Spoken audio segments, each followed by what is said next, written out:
Thank you. Hey guys, what's up? Thanks for the great introduction, Julian. It was really good. And as you said, I'm not here to talk about any of the other things that I do, so I do a bit of everything. I'm here to talk about how this woman changed my life. Let's take a moment to look at the cat, though. Look at that. So basically, this woman's called Barbara. I don't personally know her, but she wrote this book. It's called 14,000 Things to Be Happy About, which is essentially just a list of things to be happy about in a book format.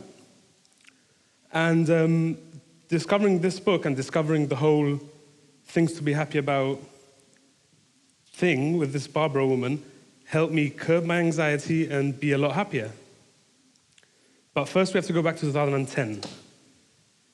So I was 20 at the time. I was in my second year of university, which had gone fairly well. I didn't fail. and I was just happy to be back in Gib for the summer. And so it looks like I was having a blast. This was probably taken at the Beer Fest or something, so late August, early September, and I was getting ready to go back to university. Only at this time, because I studied languages, I got the chance to go abroad for a year. So instead of going back to the UK for my third year, I was going to Italy. And that's where I ended up. That's Modena in the north of Italy. It's famous, it's a beautiful city, famous for Parmesan cheese, balsamic vinegar, fast cars, so Ferraris, fast bikes, and Pavarotti. It's a great, great city, beautiful, beautiful architecture, really nice, and I was loving it. The first couple of weeks, I was having a really good time, just wandering around the streets and taking it all in. I'm sure a lot of you have been to Italy and you know how beautiful it is. But after a while, I noticed that even though I'd studied Italian for about 5 or 6 years in school and university, I was a bit lost. Everything was completely new culture to what I was used to, and I was a bit out of my comfort zone. And then I started going to university there. That was the whole deal. I was going to Italy to go to university. And I started taking these classes that were all in Italian, European history, really serious stuff at 8:30 in the morning. That was in the city center, so around the corner from here. And I lived outside the city, so I had to cycle in, wake up at 6 in the morning. It was really cold as well. It started to get really cold all of a sudden. It was snowing. I'm not used to snow, like no one in Gibraltar is, I don't think. And this was like proper snow, like a lot of snow. And I don't know if any of you have like cycled in the snow, but it's really dangerous. Like I don't recommend you do it. So I had to wake up really early, cycle to get to university for 8:30 lectures that were really intense. Like every once in a while there'd be all these really political, because Italians are really political. Like even the young people are really political. And every once in a while one would come in and be like, oh, like demonstrating about things, and they'd run out. Really crazy stuff. So you can imagine I was a bit lost. I didn't really understand what was going on. So I was sort of a bit run down after a while. I had a lot of really great friends. I lived with a lot of Spanish people, a lot of French people. And I had a lot of great friends, but this change of scene really, really hit me hard. I wasn't really expecting it to be this difficult. University in Europe is a lot harder than university in the UK. So I spent a lot of evenings in this computer room on my own, and that's when I found this Twitter account, which is by the woman that wrote the book. But this time I didn't know she had written the book, I didn't know anything about the book, and that used to be called Things to Be Happy About. So I followed the account, started reading it, and it's just, you can't really see it really well. It's just like the same as the book, just things to be happy about, little things in life that just go unnoticed and the things to be happy about. And so I started getting this positivity from Twitter. So I was a bit run down, but I was getting all this positivity. And I ended up just cycling around the city, just taking photos. And I was having a lot of fun. You know, I was just spending my weekends doing nothing, and now I found this new lease of life. I was cycling around, taking photos, having a lot of fun, eating a lot of good food. And suddenly I started to feel a lot more positive about everything, which, was really good. I felt really good. So February came around, and I moved to Granada. That was the second part of my year abroad. And that, I kind of felt at home in Italy. Now is when I properly felt at home. I was like, this is incredible. I lived in a flat with some guys from my university and another guy, so 3 English guys. And I was just having a lot of fun. I didn't feel as anxious or as down as I was when I was living in Italy.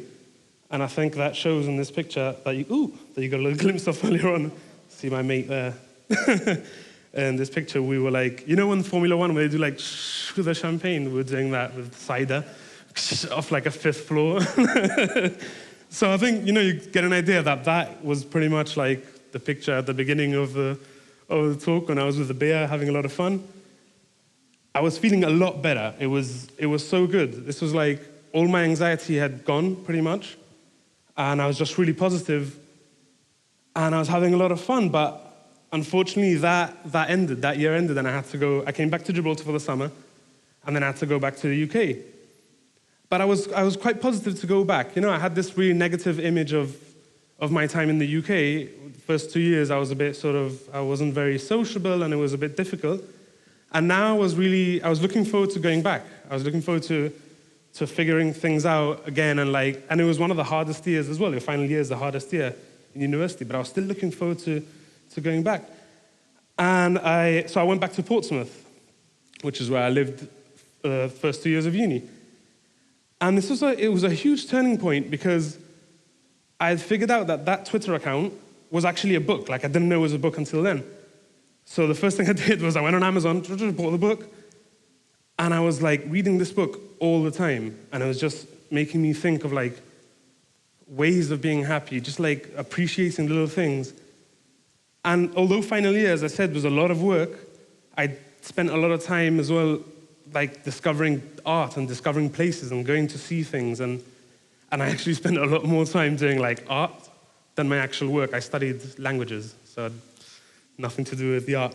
But it was a lot of fun. And this book, the book really helped everything. It helped my art. I was taking photos that now, a bunch of years on, I still think are my favorite of all the photos that I've taken, and I've taken thousands of photos. But obviously, I had a really great final year of uni, but all good things come to an end.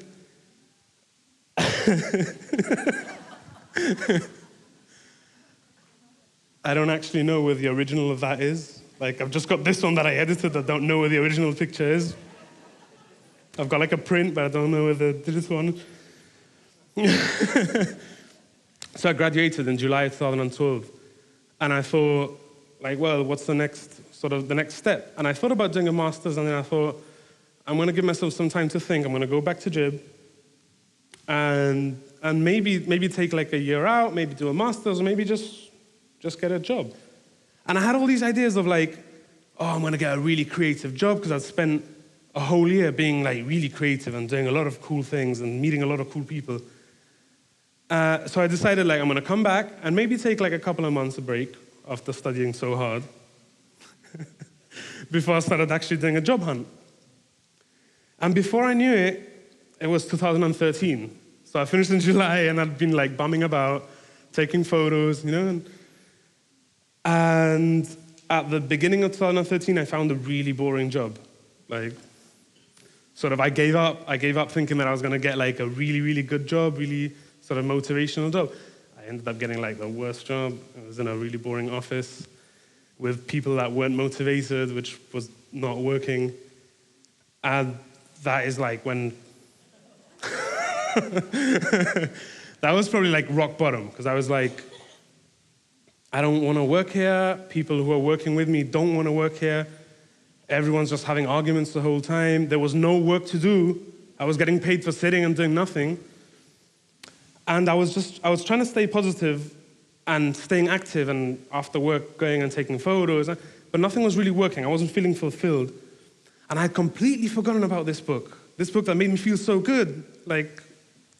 A year before, I'd completely forgotten about the book, and I don't know, I was really run down, and that's when my friend Carolina comes in. I'm sure a bunch of you know her. And she's like probably the most positive person I know. Like, she's just really positive. And we used to meet up and go for coffee and stuff, and she'd tell me off. She'd be like, why are you so down? Why are you always like, why are you always complaining about everything? And it was just sort of because of my job and everything. And she used to keep telling me off all the time. And I really wanted to like meet new people. I wanted to do creative things, and she wanted to do creative things. And I thought, I can feed off her positivity, right? And do something creative. And that's when we started this little project. Basically an interview project with a bit of a twist, so it's not like a traditional interview project. And we would meet people, some we knew, some we didn't even know. And it was really good, because we'd meet them and it would be like a little therapy session for me. Like, I'd sit there and talk to people and listen to their ideas and see what they had to say.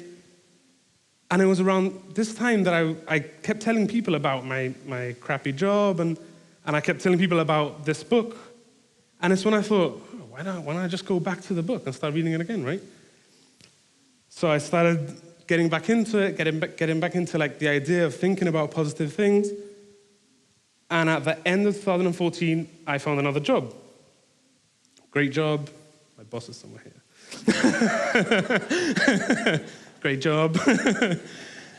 And, it was like complete game changer, right? Like, when you have a really good job and you're happy to go and you're happy to work, it's excellent. And that's when I had like the biggest realization of this whole things to be happy about thing, is that really I could just write my own lists. I could write a book like that. Like, anyone could write a book like that, right? Like, if this Barbara Kipfer woman did it. And I started writing my own list, because the idea was that I could have something that I could relate to later on. So whilst I'm positive, it's cool. When you're down, if you have a list that you can relate to, it makes sense, right? And I started writing lists everywhere. This is quite a recent one. I've had this for maybe like a couple of months.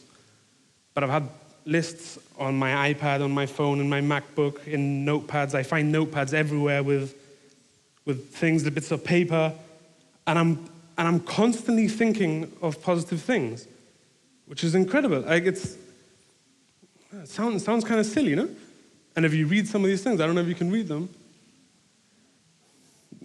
It's just like, let me just give you a couple of examples. So I've got like uncontrollable laughter. It's really good, right? Really cool. This is one of my favorite. Being by candlelight at dusk. Not Dusk the nightclub, like Dusk the real thing. I don't want to be in dusk. And I just noticed that is what I'm doing constantly. I'm constantly thinking of things to be happy about all the time, which is great. And I recently met up with Carolina, my friend, again, and she was like, what's happened to you? Because it was like, I was telling her like, oh, look at this, look at these clouds, how nice they are. But it's like a coping mechanism. And I think, like, try it for yourselves, If you ever think that you're a bit down, like, give it a go. Like, just start with thinking about things. Or even just buy a copy of the book, they're quite cheap. Or go on the Twitter account. I'm not going to lend you my book, I don't like lending books. But I bought a couple of copies for friends, and like, they've enjoyed it, and it's a great book. So just give it a try. And I can guarantee you'll feel a lot better. And I've actually got outside here, like there's a table outside, I left a notepad there. So if you want, you can write something to be happy about in that notepad, and I'll do a little art project with it. Everyone wins, right? You start like thinking about things to be happy about, and I make an art project. So that's what I'm trying to get at. If you guys just like listen, just buy a book, like they're cheap, and like if you ever feel like run down about anything, just you just have to open it. It's a list, so it's like a great coffee table book. You open it and you're like, oh look, this Barbara woman thinks that cats rolling around are cool, And I can guarantee you'll feel a lot better. Thank you. We've got 20 seconds to go.